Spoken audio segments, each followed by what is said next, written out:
এই গরু নিয়ে এত ঝামেলা, খাওয়ার দরকারই নাই। তো বিক্রি করো কেন? গরুগুলো বিক্রি হয় কেন? বিক্রি হওয়া বন্ধ হলে তো ঝামেলা মিটে গেল, খাবে না। যে কটা আমরা খাচ্ছি এগুলো না খেয়ে ওদেরকে দিয়ে দেবো, ওরা আবার কেটে কুটে বিক্রি করবে, লাভটা ওদের হবে, ওরা পয়সা আরো ব্যবসা। গরুকে এক কাজ করো, জাতীয় পশু করে দাও। জাতীয় পশু করে দিলে আমরাও স্যালুট করব। গরু আসবে স্যালুট মারবো, জাতীয় পশু আসছে।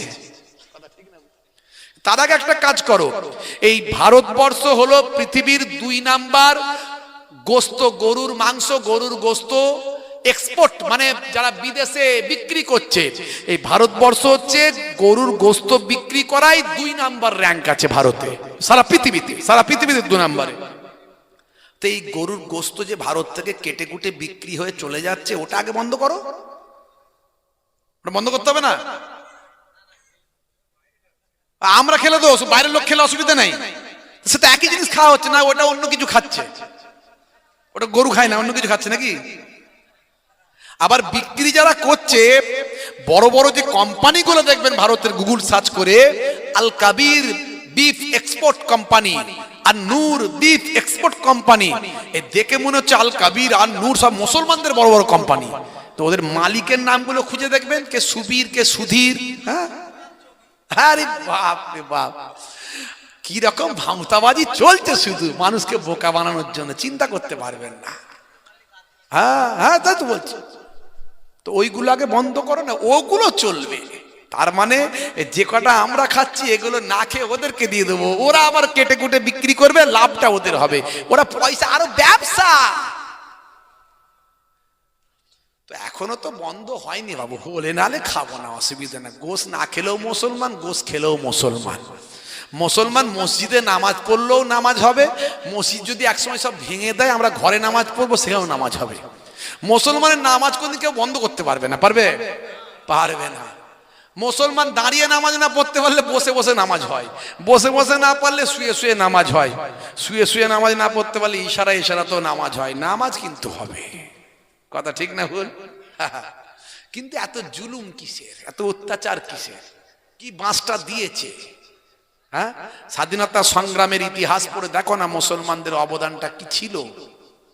এখন মুসলমান মানি নেতারা বলছে জঙ্গি, আতঙ্কবাদী।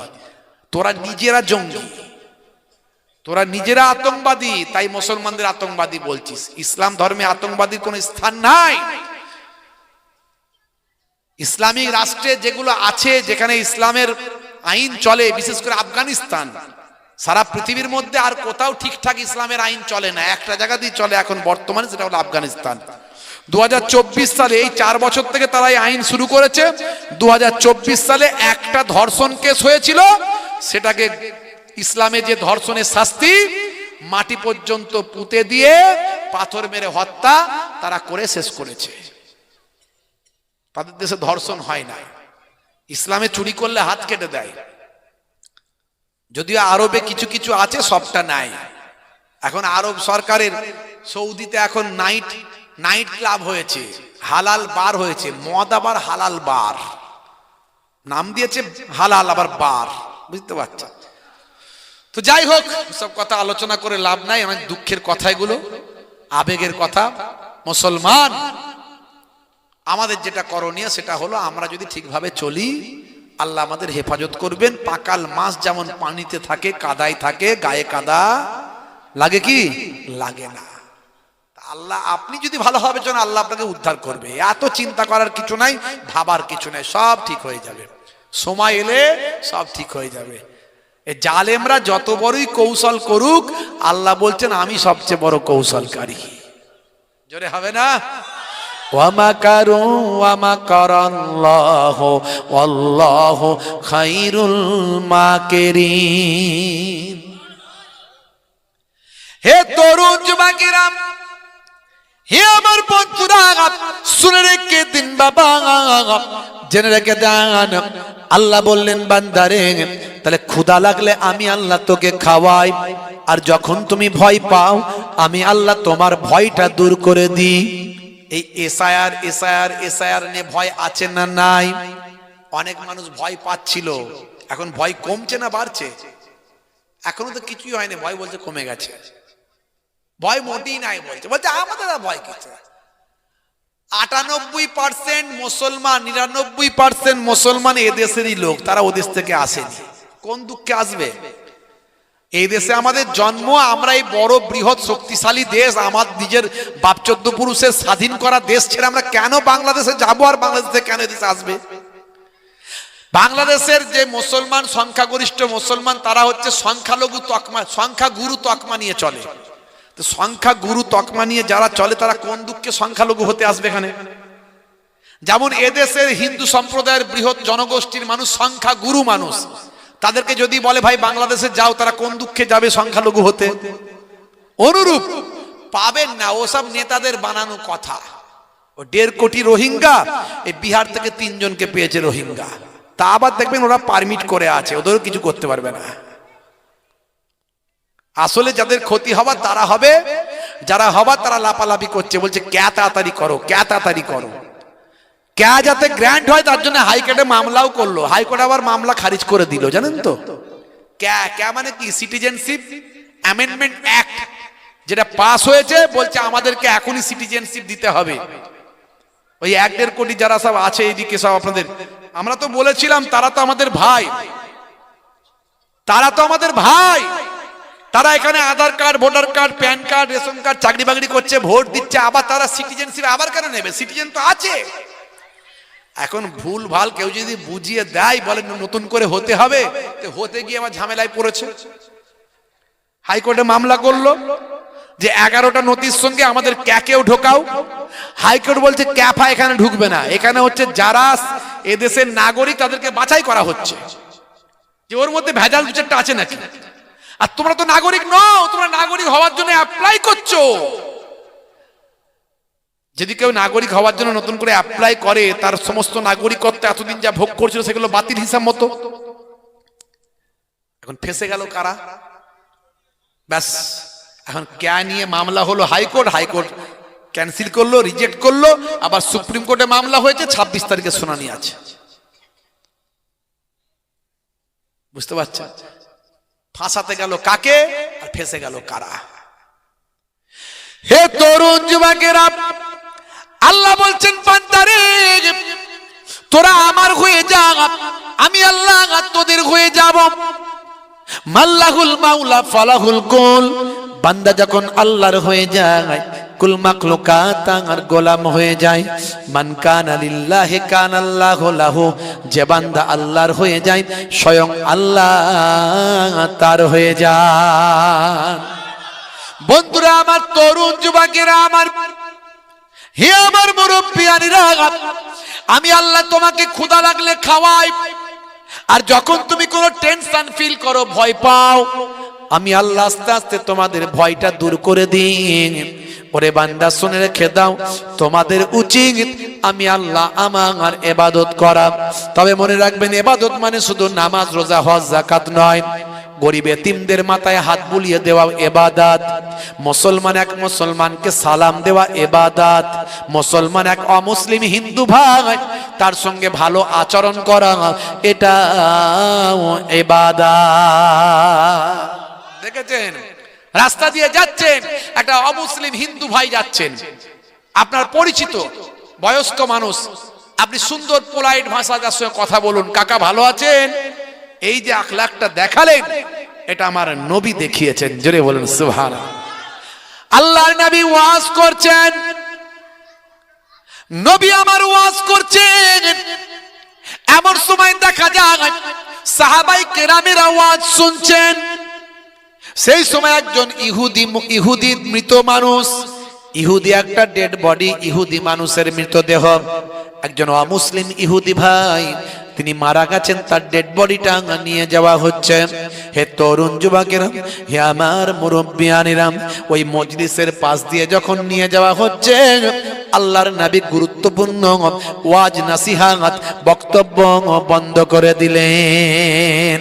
নবী আমার ওয়াজ বন্ধ করে আল্লাহর নবী ওই মৃত ডেড বডিকে শ্রদ্ধা দেখিয়ে দাঁড়িয়ে সম্মান দিলেন।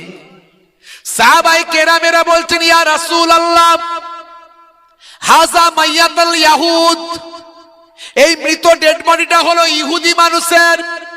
তার মানে বোঝাতে চাইছেন হুজুর এই মৃত ডেড বডিকে দেখে আবার দাঁড়াতে হবে কেন?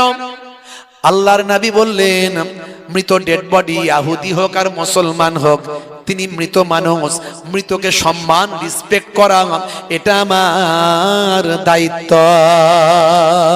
আল্লাহর নবী বুঝিয়ে দিলেন মৃত মানুষকে সম্মান করো, মৃতকে মানুষকে অসম্মান করো না, মৃত মানুষকে রিসপেক্ট করো, সে যে ধর্মেরই হোক যে বর্ণেরই হোক। এর নাম ইসলাম, এর নাম ইসলাম। বন্ধুরা আমার, তরুণ যুবকেরা আমার, রাস্তা দিয়ে যাচ্ছেন, পেরেক পড়ে আছে, কাঁচ ভাঙা পড়ে আছে, পাথর পড়ে আছে। হে তরুণ যুবকেরা, হে আমার মুরব্বিয়ানেরা, আল্লাহর নবী হযরতে আবু জারকে বললেন ইয়া আবাজার লা তাহকিরান্নাল মারুফা শাইয়াত। হে আবু জার, তোমার জীবনে তোমার জিন্দেগিতে এমন ছোট ছোট নেক কাজ আছে, ভালো কাজ আছে, যেগুলো দেখতে ছোট মনে হয়, ক্ষুদ্র মনে হয়। এই ছোট ছোট নেক কাজ, ভালো কাজগুলো তোমার চোখে সয় না, তোমার চোখে ধরে না, তোমার মনোপ্রুত হয় না। রাস্তা দিয়ে যাচ্ছেন, পেরেক পড়ে আছে, কাঁচ ভাঙা পড়ে আছে, সরিয়ে দেন, সাইড করে দেন। এটা ছোট ইবাদত মনে হতে পারে। আল্লাহর নবী বললেন আবু জার, এরকম ছোট ছোট ইবাদতগুলো তোমার জীবন জিন্দেগিকে পাল্টে দিতে পারে। হে তরুণ যুবকেরা, এরকম অসংখ্য ইবাদতের কথা আমি বলতে পারি। বন্ধুরা আমার, পিতামাতার যেমন হক আদায় করতে হবে, তেমন প্রত্যেকটা সংসারে আপনাকে মাথায় রাখতে হবে, হে শ্বশুর শাশুড়ি, আপনি যে বৌমাটাকে নিয়ে এসেছেন, তিনিও কিন্তু কোনো পিতামাতার কন্যা, তার দুলালি। সেই পিতামাতার কষ্ট যেন না হয়, তার কন্যাকে আপনার নিজের সন্তানের মতো স্নেহ দিতে হবে। আপনাকে বৌমা, আপনি আপনার বাপ মা ছেড়ে এসেছেন, বাকি জীবনটা এখানেই থাকবেন, আপনার শ্বশুর বাড়িটা আপনার হলো আসল ঘর। ও বৌমা, আপনি এখানে থেকে শুধু বাপ মায়ের সঙ্গে কথা বলছেন আর ঝামেলা করছেন, না না, ওতে আপনার কোনো লাভ নাই। এখানে আপনি আছেন, মানিয়ে নিন। আপনি আপনার শ্বশুর শাশুড়িকে নিজের বাপ মায়ের মতো সম্মান করুন, ভালোবাসা দিন, দেখবেন বাপ মায়ের মতো শ্বশুর শাশুড়িও আপনাকে ভালোবাসতে থাকবে। ইসলাম জানিয়ে দিয়েছে একে অপরের প্রতি হক আছে, কেউ কারোর উপর অত্যাচার করতে পারবে না, কষ্ট দিতে পারবে না। মায়েরা আমার, বোনেরা আমার, মুসলমানের ছেলে, তরুণ যুবকেরা, ছোট ছোট কাজগুলো, নেশা থেকে বাঁচতে হবে। মুসলমানের ছেলে নেশা করে, বিভিন্ন ভাবে নেশা, নেশা আপনাকে আমাকে ধ্বংসের দিকে এগিয়ে নিয়ে যায়, বেনামাজি বানায়, অপরাধী বানায়, অন্যায়ের পথে ধাবিত করে। সেই নেশা থেকে বাঁচতে হবে মুসলমানের ছেলে আপনাকে। মায়েরা, পর্দার মধ্যে থাকতে হবে। পর্দা মানে সবসময় ঘরের ভিতর গৃহবন্দী, আমি সেটা পর্দা বলছি না। পর্দা মানে আপনাকে পর পুরুষের কুনজর থেকে রক্ষা করতে হবে। রক্ষা করে আপনি ডাক্তার হন, আপনি হায়ার এডুকেশন লাভ করুন। মায়েরা, আজকে মহিলাদেরকে বেশি বেশি ডাক্তার হতে হবে। আজকে গাইনি ডাক্তার আমরা খুঁজি, যখন কোনো পুরুষ মানুষ ছাড়া মহিলা ডাক্তার পাই না, তখন আমাদের অসুবিধা হয়, আমাদের ঘরের কন্যাদের অসুবিধা হয়, মহিলাদের অসুবিধা হয়। তা আমাদের সেই অসুবিধা দূর করতে গেলে মহিলাদের তো ডাক্তার হতে হবে। নিশ্চয় পর্দার মধ্যে, হেফাজতের মধ্যে আপনার শরীরকে আবৃত রেখে পরপুরুষের কুনজর থেকে বাঁচার জন্য। কে কি ভাবছে, কে কি বলছে দেখার দরকার নাই। যারা প্রকৃত সাচ্চা মানুষ তারা দেখবেন, মহিলাদের বিশেষ করে বলি, মাদার টেরেসা সব সময় মাথা ঢেকে রাখতেন। মাথা ঢেকে শুধু মুসলিমরাই রাখে তা নয়, ইসলামে তো পর্দার বিধান বলা হয়েছে। কিন্তু যে সমস্ত ধর্মগুলো ভাই আমার সঠিকভাবে যারা মেনেছেন, তারা কিন্তু সেই একসঙ্গে মিলে যাচ্ছে, একই কথা মিলে যাচ্ছে। মাদার টেরেসা দেখবেন, ছবি দেখবেন, মাদার টেরেসার শুধু মুখটুকু খোলা আছে, সারা শরীর আবৃত করা, মাথায় কাপড় দেওয়া আছে। সারদা দেবী, আপনারা ছবি দেখতে পাবেন, সারদা দেবী ভাইরা আমার, এখন তো মহিলারা স্বল্প পোশাক পরতে পছন্দ করে। স্বামীর যতটা পোশাক বড়, তার স্ত্রীর পোশাক ততটা ছোট। সব হাইব্রিড দোতলা মোটরসাইকেলে চাপে, এর যতটা ঢাকা ওর ততটা ফাঁকা।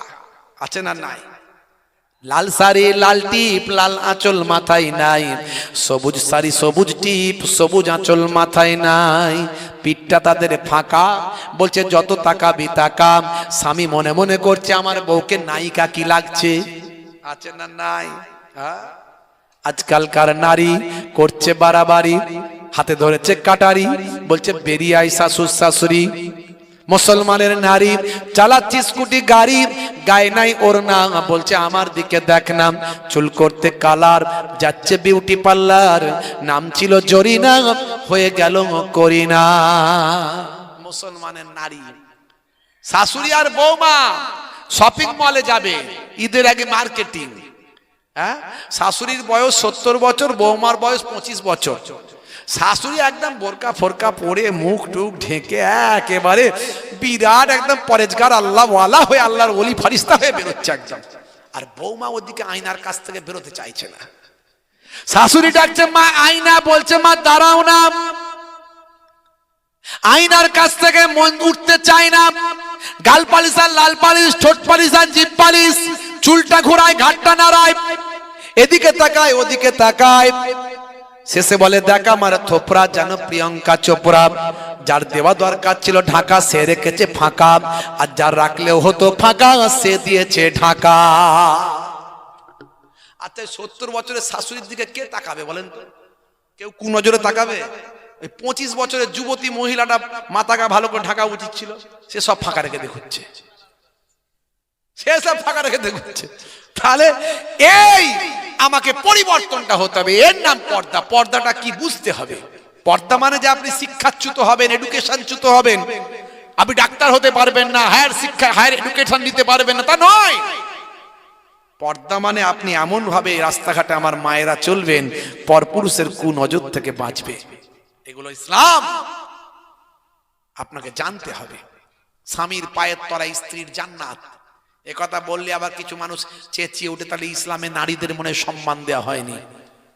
হুজুর এ কথা বলছেন স্বামীর পায়ের তলায় নাকি স্ত্রীর জান্নাত। ইসলাম ধর্মে এত ছোট করা হলো নারীকে? না, নারীকে ছোট করা হয় না। আপনি জানেন না ইসলামে কি বলা হয়েছে, আপনাকে পড়তে হবে, জানতে হবে। আপনি এটা শুনেই মনে করলেন যে মনে হয় নারীদের অসম্মান করা হলো। না না না না, অন্য হাদিসে আল্লাহর নবী বলছেন ইজহাব ফাকরিমহা ফাইনাল জান্নাতা তাহতা রিজলাইহা। যাও তোমার মায়ের সম্মান করো।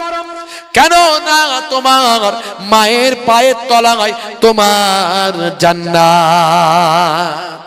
মাটা নারী না পুরুষ?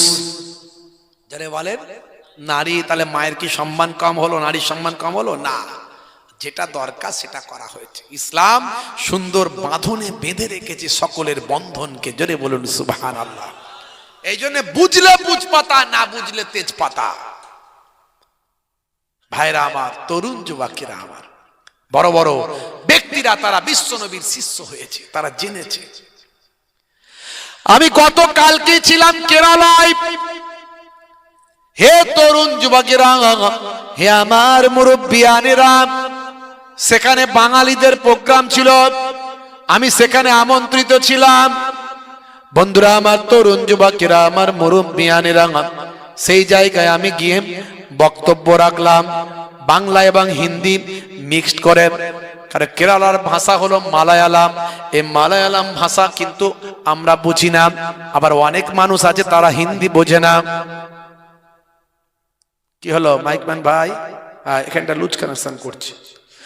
বন্ধুরা আমার, তরুণ যুবকেরা আমার, কেরালার তালিকুলামে গেছিলাম, কোপরা কালাম তালিকুলামে গেছিলাম।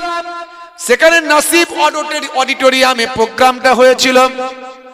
আমি যাওয়ার আগে একটা জায়গা আছে কেরালার ঐতিহাসিক জায়গা, সেই জায়গাটার নাম হলো চেরামান মসজিদ। আপনারা নাম শুনেছেন অনেকে যারা কেরালায় গেছেন। বন্ধুরা আমার, হে তরুণ যুবকেরা, ভারতবর্ষের ভাই আমার দোস্ত আমার, ইসলামের সবচেয়ে প্রথম মসজিদ হলো এই চেরামাঙ্গান মসজিদ। সেই মসজিদটা আমি দর্শন করলাম, দেখলাম, ইন্টারনেটে আমি দিলাম, সেই মসজিদটা দেখালাম। সেই মসজিদটার ইতিহাস আমি ছোট করে বললাম, শুনুন এই মসজিদের ইতিহাসটা একটু শুনে রেখে দেন। আমার নবীকে তারা কিরকম ভাবে পেয়েছেন, কত কষ্ট করে পেয়েছেন, আমরা কত সহজে দিন পেয়েছি, ইসলাম পেয়েছি। আর এই সমস্ত মহান ব্যক্তিরা কত কষ্ট করে দিন পেয়েছে, ইসলাম পেয়েছে। এই চেরা রাজা ভাই আমার, তার নাম হলো চেরামান পেরুমল। এই পেরুমল তার নাম, চেরা রাজা। বন্ধুরা আমার, সালটা হলো, হে তরুণ যুবকেরা, হে আমার মুরব্বিয়ানেরা, এই 627 খ্রিস্টাব্দ নাগাদ, 627 খ্রিস্টাব্দ নাগাদ আল্লাহর নবী, আল্লাহ রাসূল, বন্ধুরা আমার, তরুণ যুবকেরা আমার, মক্কা শরীফে, মক্কা শরীফে, হে তরুণ যুবকেরা, আবু জাহিল যখন বলেছিল বাবা মোহাম্মদ তোমাকে নবী বলে মেনে নেব, তুমি যা বলো সবই তো জাদু, তুমি সবকিছু জাদুর দ্বারাই করে ফেলো।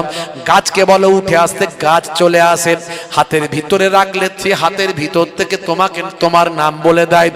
তুমি এত বড় জাদুকর হয়েছ, তবে তোমাকে আমি নবী বলে মেনে নেব যদি আকাশের চাঁদটা দুটুকরো করে দেখাতে পারো। আল্লাহর নবী পূর্ণিমার রাত্রিতে, পূর্ণিমার চাঁদের রাত্রিতে, সেই সময় নবী আমার, হে তরুণ যুবকেরা, হে আমার বন্ধুরা, হে আমার মুরব্বিয়ানেরা, নবী আমার কাবা শরীফের পেছন দিকে একটা, কাবা শরীফের পেছন দিকে একটা পাহাড় আছে। ওই পাহাড়টার নাম হলো কি জানেন? জাবালে আবু কুবাইস। চাচা জানকে বললেন, চাচা জান, ইতিপূর্বে আপনি যা বলেছেন আমি করেছি, কিন্তু আপনি আমাকে নবী বলে তো আর মানেন না, আল্লাহকে এক বলে তো মানেন না, প্রত্যেকবারে প্রতারণা করেছেন, ইচ্ছাকৃতভাবে আল্লাহকে অস্বীকার করেছেন, আর আমার উপর অত্যাচার করেছেন।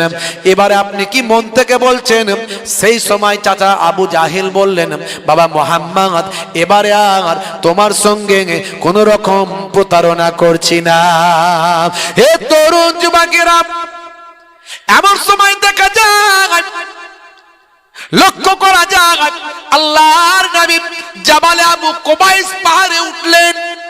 যে জাবালে আবু কুবাইস পাহাড়টা এখন ভাই আমার বাদশার বাড়ি বিল্ডিং হয়েছে, পাহাড়কে বাউন্ডারি করে, পাহাড়কে ঘিরে পাহাড়ের উপর বিল্ডিং হয়েছে। আপনারা জানেন, কাবা ঘরে যদি আপনি যান উমরা হজ বা হজ করতে গেলেন, জাবালে আবু কুবাইস পাহাড়টা আপনি দেখবেন বাদশার ঘর। আমি মাত্র 1 মাস হলো ঘুরে এসেছি ভাই আমার, সেই জায়গাগুলো আমার সব জানা আছে, দেখে এসেছি, বড় স্মৃতি বিজড়িত জায়গা। হে তরুণ যুবকেরা, আল্লাহর নবী জাবালে আবু কুবাইস পাহাড়ে চাঁদনির রাত্রিতে, পূর্ণিমা রাত্রিতে উঠে আকাশের চাঁদের দিকে আল্লাহর নাম নিয়ে শাহাদাত আগুন দিয়ে ইশারা করেন।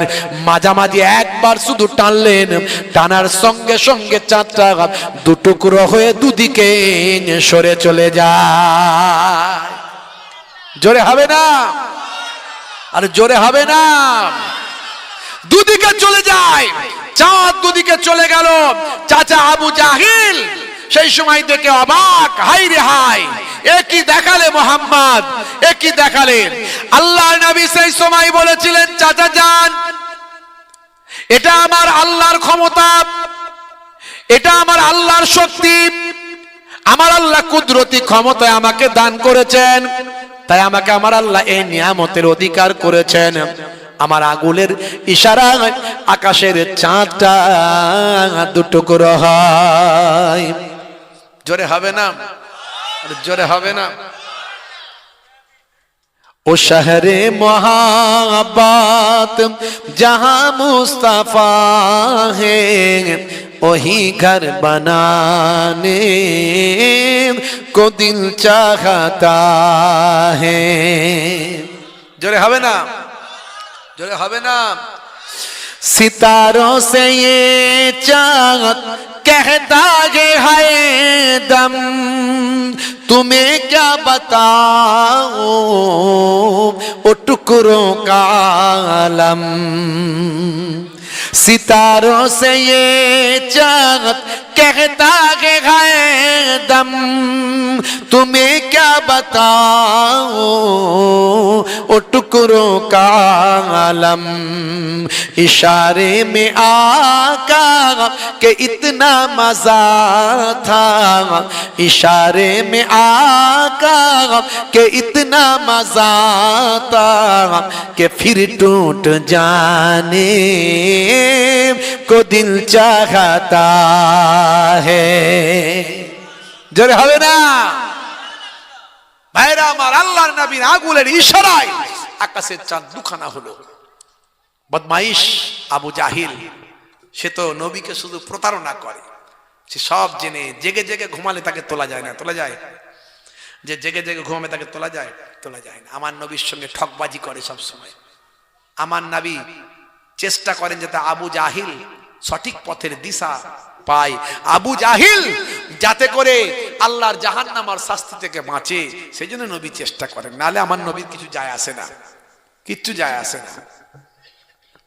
হে তরুণ যুবকেরা, হে আমার বন্ধুরা, আবু জাহিল মানলো না, বলল বাবা মুহাম্মদ, আগে জানতাম তোমার শক্তি এই পৃথিবীতে কাজ করে, জমিনে কাজ করে, তোমার শক্তি গাছের উপর কাজ করে, মাটির উপর কাজ করে, কোন মানুষের উপর কাজ করে। এখন দেখছি তোমার জাদু আকাশের চাঁদের উপর কাজ করছে। আল্লাহর নবীকে অস্বীকার করলো, নবী আমার ব্যথিত হলেন। এই ঘটনাখানা যে রাত্রিতে ঘটেছিল, সেই রাত্রিতে ভাই আমার দোস্ত আমার, ওই কেরালার কুডুঙ্গলার ওই মিথালা গ্রামে চেরামান পেরুমল ভাই আমার, ওই বাদশাহ রাজা, তিনি কিন্তু ছাদের উপর বসে মানুষদের সঙ্গে খোঁজ গল্পের মধ্যে মত্ত ছিলেন। সেই সময় হঠাৎ তিনি আকাশের দিকে তাকিয়েছিলেন। এই আকাশের দিকে তাকিয়ে দেখলেন হঠাৎ করে আকাশের চাঁদটা দুটুকরো হয়ে দুদিকে সরে চলে গেল। এই ঘটনাটা তিনি দেখেছিলেন। বন্ধুরা আমার, তরুণ যুবকেরা আমার, এমন সময় বাদশা চেরামান পেরুমল চিন্তিত হয়ে পড়লেন, আমার রাজ্যের মধ্যে কি কোনো বিপদ আসবে? সকালবেলা যত জ্যোতিষী ছিল তাদের ডাকলেন, সকলকে ডেকে বললেন, দেখো হিসাব নিকাশ করে দেখো কিছু বিপদ আছে নাকি, কোনো সমস্যা আছে নাকি। জ্যোতিষীরা সঠিক উত্তর দিতে পারলেন না। বাদশা বড় চিন্তিত হলেন। হে তরুণ যুবকেরা, হে আমার মুরব্বিয়ানেরা, বহু পূর্বে থেকে ভারতের সঙ্গে আরবের ব্যবসা চলত। তৎকালীন যুগের সৌগন্ধের ব্যবসা, ভাই আমার ওই যে মূল্যবান কাঠের ব্যবসা, আরব সাগরের পাড়ি, এই কেরালা আরব সাগরের পাড়ি। কালকে আমি আরব সাগরের পাশেই জলসা করেছি ভাই আমার, সাগর পাশে আমাকে লোকেরা নিয়ে গেল, হুজুর সাগরটা দেখিয়ে নিয়ে আসি চলুন। গিয়ে দেখলাম, এই সেই সাগর, যেই সাগর পার করে হাজিরা হজ করতে যেত আগে। জেরে বলুন সুবহানাল্লাহ। আগে পানির উপর দিয়ে যেত, এখন আকাশে। বন্ধুরা আমার, তৎকালীন যুগ থেকে আরবের বণিকেরা কেরালার জমিনে আসে। বাদশা বড় চিন্তিত। বাদশা বেশ কিছুদিন ধরে বড় চিন্তিত, এই ঘটনার রহস্য বুঝতে পারছেন না। আরবের বণিকদের মাঝখানে খবরটা গেল। ঘুরে এসো, ঘুরে এসো, ঘুরে এসো, আওয়াজ করলে হবে না। হ্যাঁ, আওয়াজ করলে হবে না। এমন সময় দেখতে পাওয়া যায়, হে তরুণ যুবকেরা, বন্ধুরা আমার, বাদশার খবরটা তখন বণিকদের কাছে কেউ বলল, জানো আমাদের বাদশা এই ব্যাপারে, এই ব্যাপার। বণিকরা বলল, এই ব্যাপার, বাদশার কাছে আমাদের নিয়ে চলো, বাদশাকে আমরা আসল তথ্যটা দিতে পারবো যে চাঁদ দ্বিখণ্ডিত হওয়ার ঘটনা যেটা ঘটেছে এটা এখানকার ঘটনা নয়, এটা হলো আরবের মক্কা নগরীর ঘটনা। আমাদের দেশে একজন নবীর আগমন হয়েছে, সেই নবীকে আল্লাহ মহান স্রষ্টা বিরাট ক্ষমতা দিয়েছেন। তিনি মানুষকে তার ন্যায়ের পথে আহ্বান জানাচ্ছেন। আমার দেশে অন্যায় অত্যাচার পাপাচার তিনি বন্ধ করেছেন। যে দেশে একটা মানুষকে খুন করলে 100 জনকে তার বদলা নেওয়া হতো, যে দেশে একবার যুদ্ধ শুরু হলে 40 বছর ধরে স্থায়ী থাকতো, যে দেশের মাইট ইজ রাইট, যোদ্ধার মুল্লুক তার ছিল, নারীদের সম্মান ছিল না, নারীদের কোনো ইজ্জত ছিল না, জীবন্ত অবস্থায় কন্যা সন্তানকে ছোট বয়সে হত্যা করা হতো। সেই নবীর আগমনের পর থেকে মানুষ দলে দলে সেই নবীর শিষ্য হচ্ছে আর অন্যায় থেকে দূরে তারা ধাবিত হচ্ছে। বাদশার কাছে রাজা মশাইয়ের কাছে খবরটা গেল। রাজা মশাই তাদের রাজ দরবারে ডাকলেন। হে তরুণ যুবকেরা, বিভিন্ন ঐতিহাসিক বিভিন্ন ভাবে ব্যাখ্যা করেছেন, তবে মূল শব্দে মূল কথায় সবাই কিন্তু এক। কারণ এটা আজকের কথা বলছি না, 627 খ্রিস্টাব্দের কথা বলছি। প্রায় আজ থেকে 1000 বছর আগে, হাজার কেন, আজকে 2025 সাল, 1500 বছর আগের কথা বলছি।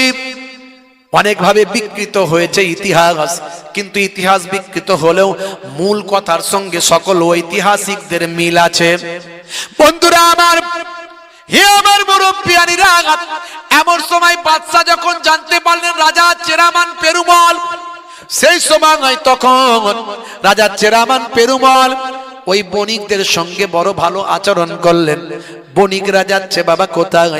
বণিকরা তারা ব্যবসা সূত্রে এসেছেন বটে, কিন্তু তারা যেতে চান ভারতে, শ্রীলঙ্কায়। শ্রীলঙ্কায় গিয়ে সিংহলে, শ্রীলঙ্কায় সিংহলে এই আদাম পাহাড় যেটা আছে, আদাম নবীর স্মৃতি বিজড়িত পায়ের ছবিটা তারা দেখতে চায়। কষ্ট হচ্ছে আপনাদের? হবে না, শেষ করে দেবো। কারা কারা চান না হাত তুলে দেখান।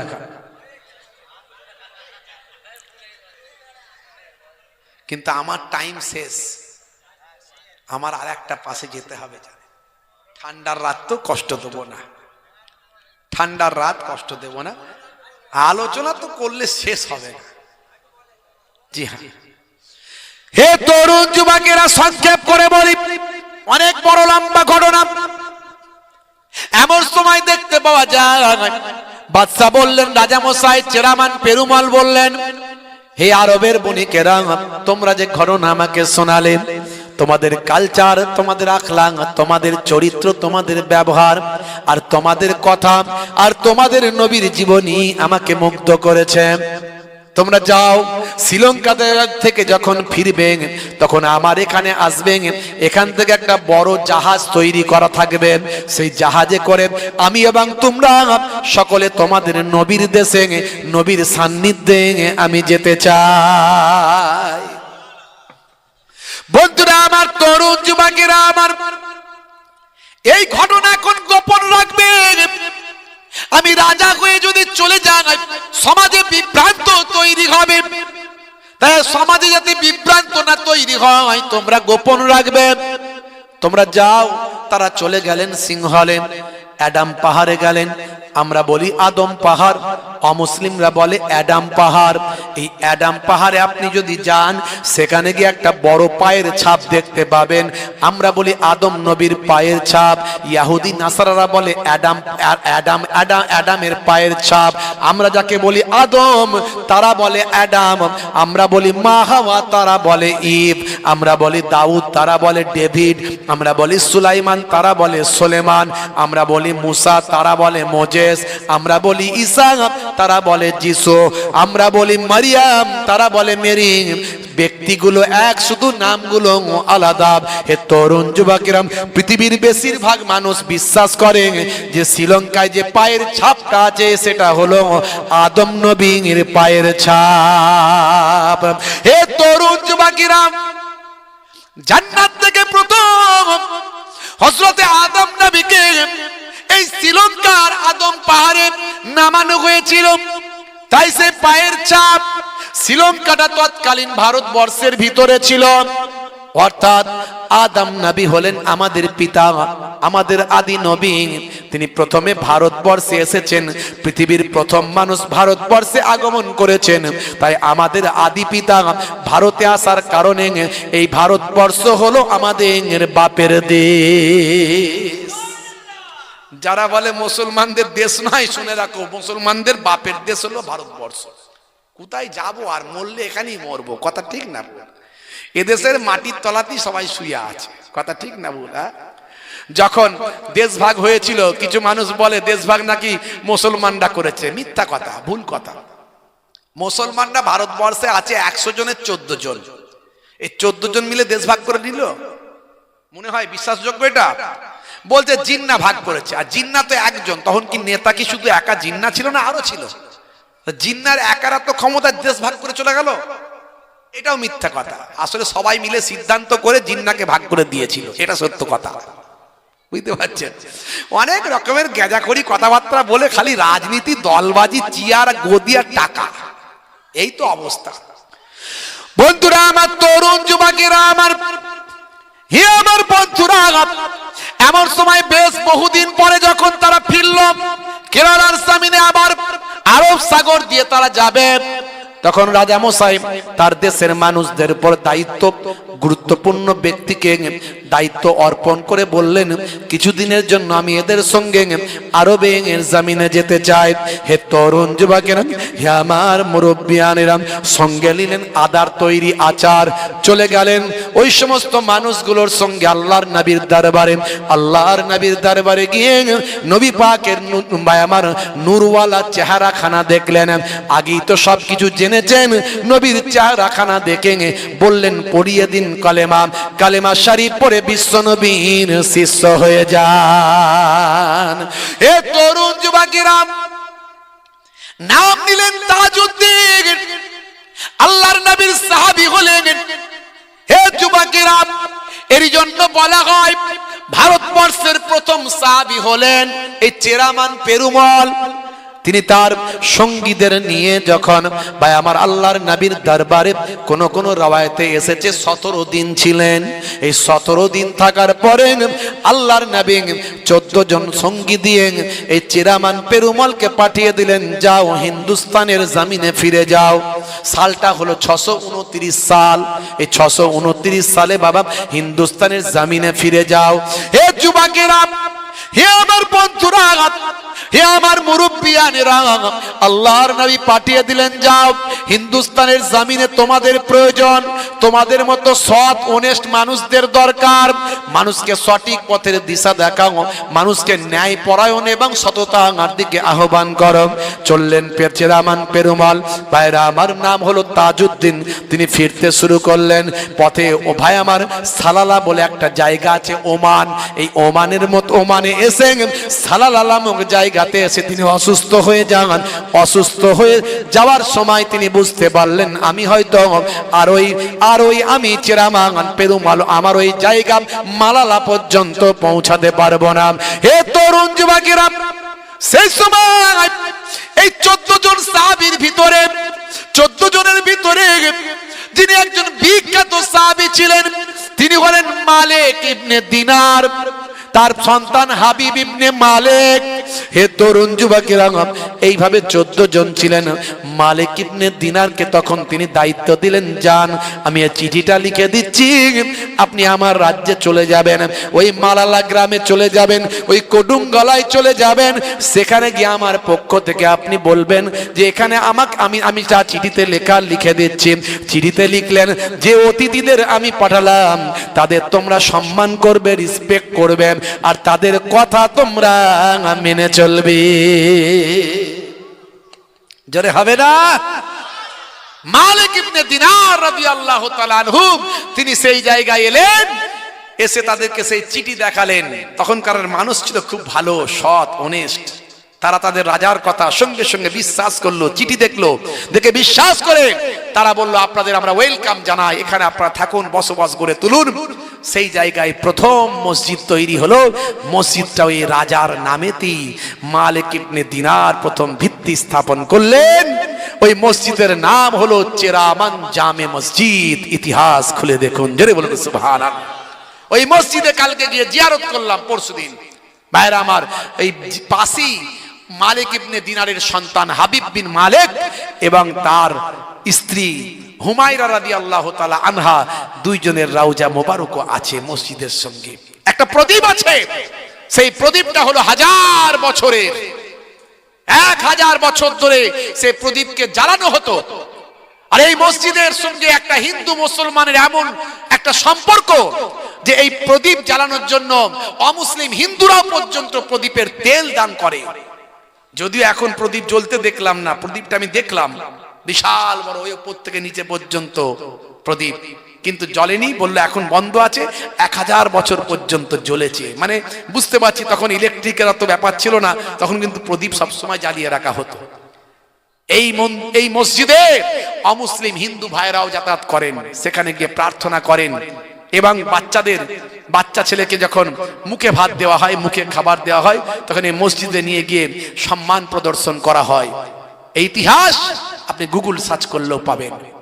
আমি ডিটেলস আরো বললাম, বিভিন্ন ঐতিহাসিকের ইতিহাসকে একত্রিত করে বললাম, বুঝতে পারছেন ভাইরা আমার, তরুণ যুবকেরা আমার, তারা কত কষ্ট করে সঠিক পথ পেয়েছে, সৎ মানুষ হয়েছে, অনেস্ট মানুষ হয়েছে। আর আমরা এত সহজে পাচ্ছি, জানছি, বুঝছি, তারপরও আমরা যদি মেনে না চলি তাহলে আর কিছু বলার নাই। আজ থেকে প্রতিজ্ঞা করুন নামাজি হবেন, আজ থেকে প্রতিজ্ঞা করুন বিশ্ব নবীর শিষ্য হয়ে যাবেন, আজ থেকে প্রতিজ্ঞা করুন নামাজ ছেড়ে দেবেন না, কারণ নামাজ সমস্ত অন্যায় থেকে মানুষকে দূরে রাখে। আপনি নামাজি হলে মদের দোকানে লাইন লাগাতে গেলে বুকটা থরথর করে কাঁপবে, আমি নামাজি মানুষ কি করে মদ খাবো? আপনি নামাজি হলে জেনা ব্যভিচারের কাছে গেলে আপনার বুকটা থরথর করে কাঁপবে, আমি নামাজি মানুষ জেনা ব্যভিচার করব কি করে? মুসলমান এখন অনেক পাপের মধ্যে লিপ্ত হয়ে যাচ্ছে। তার কারণ কি? তার কারণ সে নামাজি নয়, তার কারণ সে আল্লাহ এবং রাসূলের নির্দেশনা মানে না, এই জন্য সে অনেক পাপী বান্দা হয়ে যাচ্ছে। মদখোর, জেনাখোর, গাঁজাখোর, তারিখোর, নেশাখোর। আসুন আজ থেকে নামাজি হয়ে যায়, বলুন ইনশাআল্লাহ, বলুন ইনশাআল্লাহ। আমি অনেক উদাহরণ দিয়েছি বিজ্ঞান বাস্তবতাকে সামনে রেখে, এত কিছু উদাহরণ দিয়ে এটাই বলতে চাই, ইসলাম সত্য, কোরআন সত্য, নবী সত্য, আল্লাহ সত্য। আর যদি সত্য বলে আপনার বিশ্বাস হয়, তাহলে এই পৃথিবী ক্ষণস্থায়ী, পরকাল চিরস্থায়ী। আজ বেঁচে আছেন, কাল থাকবে না। এই যে ভূমিকম্প শুধু একটা নাড়া দিয়েছে, নাড়াটা যদি একটু বেড়ে যায়, মানুষ আর ওপরে থাকবে না, সব মাটির তলায় চলে যাবে। কথা ঠিক না ভুল? আজ বেঁচে আছেন, কাল থাকবেন কিনা গ্যারান্টি নাই। নামাজি হয়ে যান, বলুন ইনশাআল্লাহ, বলুন ইনশাআল্লাহ। কারা কারা নামাজি হবে হাতটা তুলে দেখান তো দেখি। অনেকে তুলছেন না, তুলুন তুলুন তুলুন। ক্যান্সার হতে পারে, কিন্তু প্যারালাইসিস হতে পারে, তুলুন তুলুন। হার্ট অ্যাটাক করতে পারে, অ্যাক্সিডেন্টে মৃত্যু হতে পারে, তুলুন। নারে তাকবীর। সিলসিলা হক মুজাদ্দিদুজ জামান, সিলসিলা হক মুজাদ্দিদুজ জামান, কর্মী বৃন্দ, শ্রোতা বৃন্দ, নারে তাকবীর। নামাজি হয়ে যান, নামাজ ছাড়বেন না, নামাজ ছাড়বেন না। আর একটা বড় সুন্নত বলবো, অনেক সুন্নতের কথা বললাম, তার মধ্যে একটা বড় সুন্নত বলবো, সেটা হলো এদিকে বড় ইবাদত আল্লাহর নামাজ, আর বড় সুন্নত হলো নবীর বড় সুন্নত মুখে দাঁড়ি। আমি বলছি না মোহেবুল্লাহ হুসাইনির মতো এত বড় যদি দাঁড়ি রাখতে হবে, যদি না পারেন ছোট হলেও রাখুন। এখন তো দাঁড়ি ফ্যাশন, বিরাট কোহলি রেখেছে, হরভজন সিং রেখেছে, লিওনেল মেসি রেখেছে, নেতা রেখেছে, মন্ত্রী রেখেছে, প্রধানমন্ত্রী রেখেছে, আগের প্রধানমন্ত্রী রেখেছে। তো দাঁড়ি তো ফ্যাশন। আপনি সৌন্দর্য মনে করে রাখুন, ছোট মনে করে রাখুন, কিন্তু নবীর সুন্নত মনে করে রাখুন। ওই ফ্যাশন মনে করে নয়, সুন্দর হবে মনে করে নয়, মুখের সৌন্দর্য লাগবে বলে মনে করে নয়। আপনার দাঁড়িটা ছোট হতে পারে, কিন্তু নবীর সুন্নত মনে করে। এই নিয়তটা আপনার ঠিক রাখুন। যেদিন ইমানের শক্তি বেড়ে যাবে, সেদিনে মুখের দাড়ি মোহেবুল্লাহ হুসাইনির থেকেও বেড়ে যাবে। তার আগে যে বেঁচে থাকবেন গ্যারান্টি নাই। যদি মারা যান, কবরে দেওয়ার পরে মুনকার নাকির ফেরেশতা এসে বলবে মান রব্বুকা, দেখতে পাবে নবীর ভালোবাসায় মুখে ছোট হলেও দাড়িটা সুন্নতটা রাখা। হতে পারে ওই দাড়িটাই হবে নাজাতের জারিয়া। জোরে হবে না? বলুন ইনশাআল্লাহ। আল্লাহ কবুল করুন, বলো আল্লাহুম্মা আমিন। আমি দোয়া চাইবো আপনাদের পীরের ঘরের আওলাদ, সেই ফুরফুরা শরীফ ছোট হুজুর কেবলার মেয়ের ছেলে নাতি, পীরনগরী হুজুর পীর কেবলার পোতা, দুদিক থেকে পীরের আওলাদ, আহলে বায়াত কুরাইশ খানদানের সন্তান। আমি অধম গুনাহগার ছোটখাটো মানুষ, এশার নামাজের পরে দু চার কথা বলেছি, আপনাদের জন্য দোয়া রাখবো। বাপ আল্লাহ রাব্বুল আলামিন যেন আমাদের সিরাতুল মুস্তাকিম পথের পথিক বানিয়ে দেন, বলুন আল্লাহুম্মা আমিন। দেখবেন কথাগুলো মেনে চলবেন, দুনিয়াতেও লোকে স্যালুট করবে আর মরে গেলে ফারিস্তাও স্যালুট করবে, যদি মনে রাখতে পারেন। তবে সবাই যে মানবে তা নয়, আমি জানি না। আল্লাহ যাকে কবুল করাবে, হেদায়েত তাকে দেবে, এই কথাতে ইনশাআল্লাহ হেদায়েত হয়ে যাবে। প্রত্যেকে 3 বার সূরা ফাতিহা, আলহামদুলিল্লাহ শরীফ, 3 বার সূরা ইখলাস, কুল হুয়াল্লাহু শরীফ, 3 বার দরুদ শরীফ